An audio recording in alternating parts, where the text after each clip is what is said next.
Halo semuanya, kalian pernah gak sih ngerasa pengen nabung, tapi setiap kali mencoba ujung-ujungnya stres sendiri? Kayak niatnya udah ada, tapi begitu ngelihat isi dompet atau rekening langsung down. Terus ya udah deh, akhirnya balik lagi ke siklus. Ya nanti aja lah. Padahal ada loh cara-cara hemat dan menabung yang gak harus bikin kalian ngerasa tersiksa ataupun terbebani. Bahkan bisa dibilang seru. Kayak main game sama diri sendiri gitu. Gak harus ribet ngatur spreadsheet atau maksain diri untuk hidup kayak minimalis banget. Yang penting itu niatnya jalan, caranya asik, dan tetap waras ya di tengah semua tekanan hidup ini. Jadi di episode kali ini kita bakal bahas beberapa ide unik untuk hemat dan menabung, khusus buat kalian yang pengen mulai pelan-pelan tapi tetap berdampak. Oke, cara yang pertama adalah tantang diri menabung acak setiap hari. Jadi gini, kadang kan kita mikir kalau menabung itu harus selalu terencana ya. Fix misalnya 10.000 atau 20.000 atau 50.000 per hari. Padahal justru itu yang bikin tekanan. Kalau pas lagi bokeh, kita jadi ngerasa gagal karena nggak bisa memenuhi standar itu. Nah, menabung acak itu lebih fleksibel. Konsepnya sesimpel, setiap hari kita menabung semampunya. Hari ini cuma ada 3.000, masukin. Besok ada sisa jajan 12.000, masukin juga. Tapi kalau lusa cuma 1.000, masukin tetap. Pokoknya nggak ada tekanan, tapi tetap konsisten. Misalnya nih, dalam seminggu kalian menabung random, Senin 5.000, Selasa 2.000, Rabu 10.000, terus Kamis 3.000, Jumat 7.000, Sabtu 4.000, dan Minggu 6.000. Totalnya 37.000. Dalam sebulan, kalian bisa dapat sekitar hampir 150.000. Dan itu dari uang receh yang kadang kalian anggap nggak penting. Jadi mungkin refleksi kecilnya adalah, seringkali yang terjadi adalah bukan karena kita nggak punya uang untuk ditabung, tapi karena kita terlalu perfeksionis soal jumlah. Padahal kalau kita biarkan diri kita menabung semampunya, uang bisa tetap terkumpul tanpa beban. Seru nggak sih ngebuka celengan di akhir bulan dan ngitungin hasilnya? Next, cara yang kedua, tanam bahan makanan sendiri. Kalau kalian tinggal di kos-kosan atau di apartemen atau di rumah biasa sekalipun gitu ya, menanam sayuran itu bisa banget dilakukan. Dan nggak harus pakai lahan luas juga. Cukup ada polybag atau botol bekas gitu ya. Terus pilih tanaman yang gampang, kayak misalnya daun bawang, cabai, tomat. Katakanlah misalnya daun bawang. Kalian beli sekali 3.000 di pasar, sisain bagian bawahnya, terus tanam di gelas plastik bekas gitu. Airin setiap hari, kena matahari dikit, 2 minggu tumbuh lagi dan bisa dipanen berulang. Sekarang bayangin, kalian biasa beli cabai 5.000 seminggu, tomat 4.000, daun bawang 3.000. Dalam sebulan itu udah 48.000. Belum lagi kalau harga bahannya naik ya. Sementara kalau kalian bisa tanam sendiri sebagian, ya minimal kalian bisa hemat 30.000 sampai 50.000 per bulan.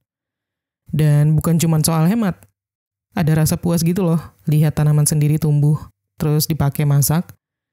Kayak kita berhasil jadi petani versi mini, tapi efeknya real ke dompet kita. Jadi ya kadang kita ngeluh harga bahan naik gitu ya. Tapi nggak pernah benar-benar mikir untuk bikin solusi kecil dari rumah aja gitu. Padahal dengan effort yang minim, kita bisa banget ngurangin beban belanja mingguan tanpa harus puasa lauk. Lanjut, cara yang ketiga, gunakan tabungan reward jar.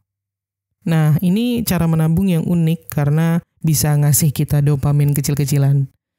Jadi idenya adalah kalian punya toples khusus, bisa dari bekas selai atau dari minuman. Nah, setiap kali kalian berhasil menahan diri dari pengeluaran yang gak penting, kalian masukin reward ke toples itu. Misalnya, kalian gak jadi beli kopi 25.000 di kafe. Nah, masukin 10.000 ke toples. Atau kalau kalian skip check out keranjang online, masukin 15.000. Terus kalau kalian milih jalan kaki daripada naik ojek gitu ya, coba masukin 5.000 misalnya. Ini kayak kalian menghargai diri sendiri, tapi bukan dengan jajan lagi, melainkan dengan menabung. Dalam seminggu, bisa jadi kalian ngumpulin 50.000 dari reward kecil-kecil ini. Sebulan, bisa lebih dari 200.000. Dan ini bukan soal uangnya doang ya, tapi soal kesadaran. Kalian jadi lebih mindful setiap kali mau belanja. Aku beneran butuh nggak ya? Atau kalau aku tahan, bisa masukin ke reward jar nih uangnya. Kita sering ngerasa layak saat jajan karena pengen self-reward. Pengen menghargai atau apresiasi diri sendiri, pengen ngasih hadiah buat diri sendiri gitu ya. Tapi kita jarang ngerasa ingin menghargai diri sendiri ketika berhasil menahan godaan itu. Jadi dengan memberikan simbol kecil kayak reward jar, perasaan puas itu tetap dapat. Dan plusnya, dompet kita nggak makin tipis ya. Next, cara yang keempat, buat reverse shopping list. Nah, biasanya kalau habis belanja bulanan, kita tuh nulis daftar barang yang udah dibeli kan. Tapi kali ini kita balik, kita bikin daftar barang yang nggak kita beli. Ya, ini namanya reverse shopping list. Jadi kayak misalnya kalian lagi ke supermarket dan ngelihat keripik kentang yang viral, atau minuman kekinian di kulkas, atau sabun mandi yang packagingnya estetik banget, tapi sebenarnya masih ada stok di rumah. Kalian sempat pengen beli, tapi akhirnya mikir, enggak deh, masih bisa ditahan gitu. Nah, semua yang kalian batalin itu, kalian catat. Nanti begitu sampai rumah, kalian hitung deh. Misalnya, keripik kentang 18.000, minuman kekinian 15.000, dan sabun mandi yang estetik tadi 25.000. Jadi total 58.000 yang kalian selamatkan. Terus sekarang bayangin kalau kalian lakuin ini setiap belanja bulanan atau mingguan gitu ya. Sekali belanja bulanan hemat 50.000-an, dalam setahun bisa hemat 600.000. Belum termasuk pengeluaran impulsif lainnya. Intinya, reverse shopping list ini bakal bikin kita sadar bahwa kita itu kuat untuk menahan diri. Kita nggak cuma nyimpan uang, tapi juga ngasih validasi ke diri sendiri. Tuh kan, aku bisa kok nggak beli yang nggak perlu. Jadi ya, kita sering berpikir hemat itu harus menahan diri banget sampai tersiksa. Padahal, dengan ngelist apa yang berhasil kita tolak, kita justru bisa ngerasa bangga, bukan tersiksa. Dan ini juga bikin kita jadi lebih aware, lebih sadar. Ternyata banyak banget pengeluaran yang bisa kita skip, tanpa membuat hidup jadi sengsara. Lanjut, cara yang kelima, ganti hiburan dengan perpustakaan umum. Makin kesini, kita sering berpikir bahwa hiburan itu harus yang bayar ya. Harus nonton ke bioskop, atau langganan streaming, atau nongkrong di kafe, atau staycation ke hotel gitu ya. Ada satu tempat yang underrated banget, dan mostly gratis. Coba deh, sekali-sekali main ke sana. Lumayan banget ke perpus itu ada wifi, tempatnya cozy, bahkan beberapa nyediain area nonton film edukatif atau dokumenter gitu kan. Belum lagi koleksi bukunya, dari novel, komik, buku keuangan, sampai pengembangan diri. Kita bisa datang bawa kopi dari rumah, duduk seharian, dan itu benar-benar nggak ngeluarin uang. Kalau biasanya kalian bisa ngabisin 75.000 buat nongkrong di kafe sekali seminggu gitu ya. Diganti ke perpus bisa hemat 300.000 sebulan. Dan itu bukan cuma hemat. Kalian juga upgrade otak kalian. Banyak orang ngejar healing tapi endingnya dompetnya yang stres. Nah, di perpus kalian bisa tenang, dapat insight baru, dan gak ada distraksi saldo jadi menipis gitu ya. Next, cara yang ke-6. Tebak tagihan dan simpan selisihnya. Ini cara hemat yang bisa kita samarkan jadi permainan gitu ya. Jadi gini, sebelum tagihan listrik, air, atau internet datang, kalian coba tebak kira-kira berapa jumlahnya. Tulis di kertas atau di notes handphone gitu. Nanti pas tagihannya beneran keluar, kalian bandingin. Kalau ternyata tagihannya lebih rendah dari tebakan kalian, selisihnya kalian simpan ke tabungan. Contoh, kalian nebak tagihan listrik bulan ini bakal 200.000, pas muncul ternyata cuma 185.000. Nah, selisihnya 15.000 itu langsung kalian masukin ke tabungan. Kecil, Iya, tapi kalau konsisten bisa jadi gede. Misalnya kalian lakuin buat 3 tagihan sebulan, listrik, air, dan internet. Tiap tagihan bisa hemat 10.000 sampai 20.000. Total kalian bisa hemat 30.000 sampai 60.000 per bulan. Setahun bisa lebih dari 500 juta, cuman dari main tebak-tebakan. Tapi lebih dari itu, ini tuh bikin kita jadi lebih aware ya sama pola konsumsi. Kita jadi lebih merhatiin kayak, bulan ini listrik gue kok naik ya? Kenapa ya? Jadi bukan cuma hemat, tapi juga melek penggunaan. Seringkali yang bikin boros itu bukan karena kita nggak punya niat untuk menabung, tapi karena nggak ada cara yang menyenangkan untuk mulai. Dan ini cara yang simple, kayak main game kecil bulanan gitu, tapi hasilnya bisa jadi nyata banget buat dompet kita. Next, cara yang ke-7. Barter barang atau jasa. Ada satu konsep lama yang semakin relevan di zaman sekarang, apalagi di tengah kondisi ekonomi yang nggak pasti, yaitu barter. Tapi bukan barter jagung sama kain kayak zaman kerajaan. Ini barter barang atau jasa yang relate banget sama kehidupan kita. Kayak misalnya kalian jago desain feed Instagram, terus kalian punya temen yang jago ngedit video. Nah, daripada kalian bayar editor atau dia bayar desainer, kenapa nggak tukeran aja? Atau kalian bisa bantu temen cuci motornya, dan dia bikinin kalian kopi kekinian karena dia kerja di coffee shop misalnya. Sama-sama senang, sama-sama hemat. Contoh penghematannya misalnya kayak gini. Bayar jasa desain itu kan bisa 100.000 sampai 300.000 per project kecil. Kalau barter ya gratis kan? Tinggal keluarin waktu dan tenaga, bukan dompet. Dan yang bikin barter ini seru adalah rasa koneksi antar orang. Kita jadi sadar bahwa kita punya value, entah itu skill, barang, atau waktu. Dan kadang dari barter kecil-kecil ini bisa jadi kerja sama jangka panjang yang saling menguntungkan. Intinya, kalau kita nggak punya uang bukan berarti kita nggak bisa bayar sesuatu gitu ya. Kadang yang kita punya jauh lebih berharga dari sekedar uang. Dan yang lebih penting adalah cara ini mengajarkan kita untuk menghargai kemampuan kita sendiri dan kemampuan orang lain juga. Lanjut, cara yang ke-8. Main No Spend Challenge bertema. Ini salah satu cara hemat yang benar-benar bisa jadi seru kalau kita niat. Jadi konsepnya, kita bikin tantangan ke diri sendiri, no spend alias nggak keluarin uang untuk hal-hal tertentu dalam jangka waktu yang ditentukan. Tapi biar nggak boring, kita kasih tema. Misalnya, seminggu tanpa online food. 3 hari full bawa bekal ke kantor atau ke kampus.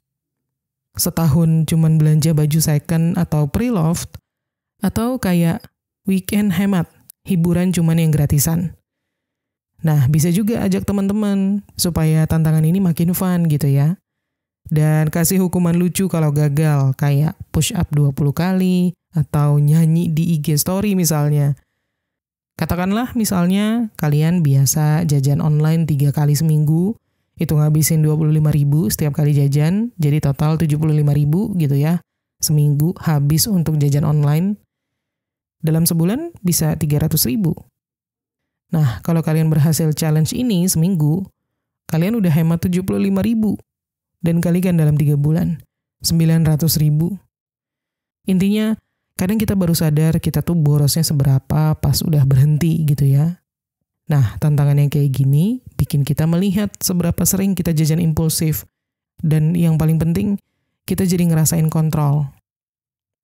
Lanjut, cara yang ke-9. Kumpulin recehan fisik di celengan transparan. Oke, ini kelihatannya simpel banget ya. Tapi jangan salah, recehan itu kalau dikumpulkan secara rutin, bisa banget jadi penyelamat. Apalagi kalau kalian taruh di celengan yang transparan. Kenapa harus transparan? Karena secara psikologis, kita tuh suka banget ngelihat progres. Semakin banyak isinya, semakin semangat kita untuk tambahin. Dan ini gak berasa nyakitin dompet karena kita cuma ngumpulin sisa, bukan nyisihin dari duit utama. Kayak misalkan contohnya, setiap kali kalian jajan atau belanja dan dapat kembalian receh, entah itu 500, 1.000, atau bahkan 2.000, langsung masukin ke celengan. Anggap aja sehari bisa nyisihin 2.000. Sebulan udah 60.000. 6 bulan 360.000. Itu bisa banget buat bayar kuota internet atau bahkan isi saldo e-wallet darurat pas akhir bulan gitu ya. Dan bagian yang paling satisfying-nya adalah saat melihat isi celengan itu full. Rasanya kayak dapat reward kalau kita konsisten walaupun cuma recehan. Gak bikin tertekan, gak kerasa menyiksa, tapi tetap ada hasilnya. Jadi kalau kalian ngerasa belum bisa menabung karena uang kalian pas-pasan, celengan recehan ini bisa membuktikan bahwa menabung itu soal kebiasaan kecil, bukan nunggu gaji gede. Karena kadang recehan yang kita anggap gak penting ini justru bisa menolong pas kita benar-benar butuh. Dan cara yang ke-10, uang kaget challenge. Ini cocok banget deh buat kalian yang sering dapat pemasukan di luar gaji. Bisa dari THR, menang giveaway, atau ada side project gitu ya. Atau bahkan dikasih orang tua pas pulang kampung misalnya. Namanya tantangan uang kaget. Jadi setiap kali kalian dapat uang yang nggak direncanakan atau yang nggak ditunggu-tunggu, langsung simpan minimal 50% atau maksimal 70% gitu ya. Sisanya baru boleh kalian pakai buat senang-senang atau kebutuhan kecil. Misalnya dapat THR 1 juta, langsung tabung 700.000, dan sisanya bisa kalian pakai buat traktir keluarga atau jajan gitu. Ini challenge-nya seru banget karena kalian gak bakal merasa kehilangan. Toh uang itu datangnya nggak direncanakan kan. Jadi ya udah, sebagian ditahan aja untuk masa depan. Nggak stres, nggak berasa maksa, tapi tetap berdampak. Kalau challenge ini kalian jalanin selama 1 tahun aja, potensi tabungan uang kaget kalian bisa ratusan ribu, bahkan jutaan. Dan biasanya, uang ini jadi penolong di saat ada pengeluaran darurat, kayak servis handphone, beli kado mendadak, atau bantu orang terdekat yang lagi kesusahan gitu. Jadi ketika kalian dapat uang lebih, langsung refleks cari cara buat ngabisinnya. Coba deh tanya dulu ke diri sendiri. Kalau uang ini aku simpan, aku tabung, bakal bisa bantu aku di masa depan gak ya? Jawabannya hampir selalu bisa. Dan kalian bakal bersyukur banget nanti ketika lagi bokeh, tapi punya cadangan dari uang kaget yang kalian tahan-tahan itu. Intinya sih, nabung dan hemat itu gak harus selalu ribet, gak harus ekstrim, dan yang paling penting gak harus menyiksa ya. Selama kita menemukan cara yang cocok sama gaya hidup kita, hasilnya pasti bakal lebih konsisten. Jadi yuk, cari cara yang seru dan santai, tapi tetap berdampak untuk masa depan kalian. Oke? Kalau kalian ada tambahan tips atau cara lain untuk menabung yang seru tapi santai dan gak menyiksa, langsung aja kasih tahu di kolom komentar. Segitu dulu untuk episode kali ini. Semoga bermanfaat dan terima kasih udah nonton. Sampai ketemu lagi di Menuju Kekayaan episode berikutnya.